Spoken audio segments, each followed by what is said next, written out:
किलक स्तोत्र अर्थ ओम चंडिका देवी को नमस्कार है।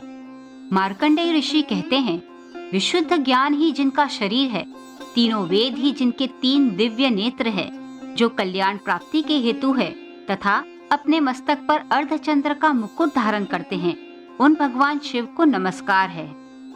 मंत्रों का जो अभिकीलक है, अर्थात मंत्रों की सिद्धि में विघ्न उपस्थित करने वाले शाप रूपी कीलक का जो निवारण करने वाला है, उस सप्तशती स्तोत्र को संपूर्ण रूप से जानना चाहिए और जानकर उसकी उपासना करनी चाहिए। यद्यपि सप्तशती के अतिरिक्त अन्य मंत्रों के जप में भी जो निरंतर लगा रहता है, वह भी कल्याण का भागी होता है। उसके भी उच्चाटन आदि कर्म सिद्ध होते हैं तथा उसे भी समस्त दुर्लभ वस्तुओं की प्राप्ति हो जाती है। तथापि जो अन्य मंत्रों का जप न करके केवल इस सप्तशती नामक स्तोत्र से ही देवी की स्तुति करते हैं, उन्हें स्तुति मात्र से ही सच्चिदानंद स्वरूपिणी देवी सिद्ध हो जाती है। उन्हें अपने कार्य की सिद्धि के लिए मंत्र, औषधि तथा अन्य किसी साधन के उपयोग की आवश्यकता नहीं रहती। बिना जप के ही उनके उच्चाटन आदि समस्त अभिचारिक कर्म सिद्ध हो जाते हैं। इतना ही नहीं, उनकी संपूर्ण अभिष्ट वस्तुएं भी सिद्ध होती है। लोगों के मन में यह शंका थी कि जब केवल सप्तशती की उपासना से अथवा सप्तशती को छोड़कर अन्य मंत्रों की उपासना से भी समान रूप से सब कार्य सिद्ध होते हैं, तब इनमें श्रेष्ठ कौन सा साधन है। लोगों की इस शंका को सामने रखकर भगवान शंकर ने अपने पास आए हुए जिज्ञासुओं को समझाया कि यह सप्तशती नामक संपूर्ण स्तोत्र ही सर्वश्रेष्ठ एवं कल्याणमय है। तदनंतर भगवती चंडिका की सप्तशती नामक स्तोत्र को महादेव जी ने गुप्त कर दिया। सप्तशती के पाठ से जो पुण्य प्राप्त होता है, उसकी कभी समाप्ति नहीं होती, किंतु अन्य मंत्रों के जप से उत्पन्न पुण्य की समाप्ति हो जाती है। अतः भगवान शिव ने अन्य मंत्रों की अपेक्षा जो सप्तशती की ही श्रेष्ठता का निर्णय किया, उसे यथार्थ ही जानना चाहिए।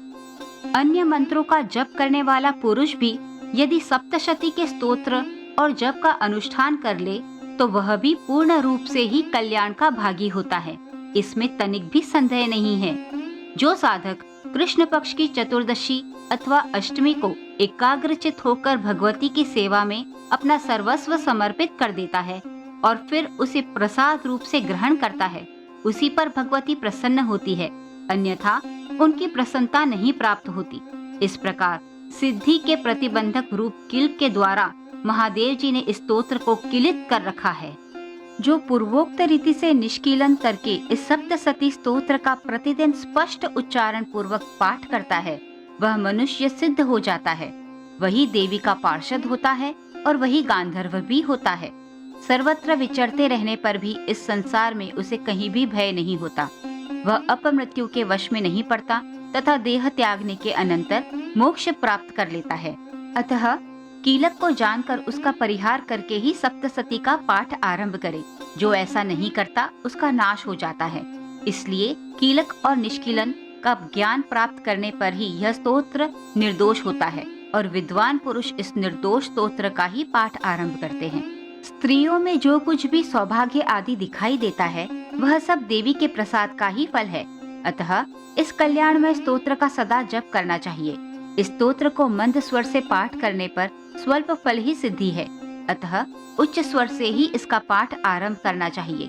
जिनके प्रसाद से ऐश्वर्य, सौभाग्य, आरोग्य, संपत्ति, शत्रुनाश तथा परम मोक्ष की भी सिद्धि होती है, उन कल्याण में जगदम्बा की स्तुति मन से क्यों नहीं करते। दुर्गा सप्तशती तंत्र का महान ग्रंथ है। अतः जो लोग शक्ति के उपासक होते हैं, वही इसके गुप्त रहस्य को जानते हैं। साधारण कर्मकांडी लोगों से इसका पाठ करवाने का कोई फायदा नहीं होता।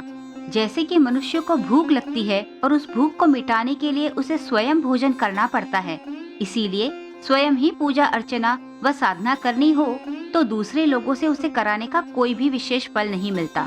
अतः खुद करने से वह सरलता से प्राप्त हो जाता है।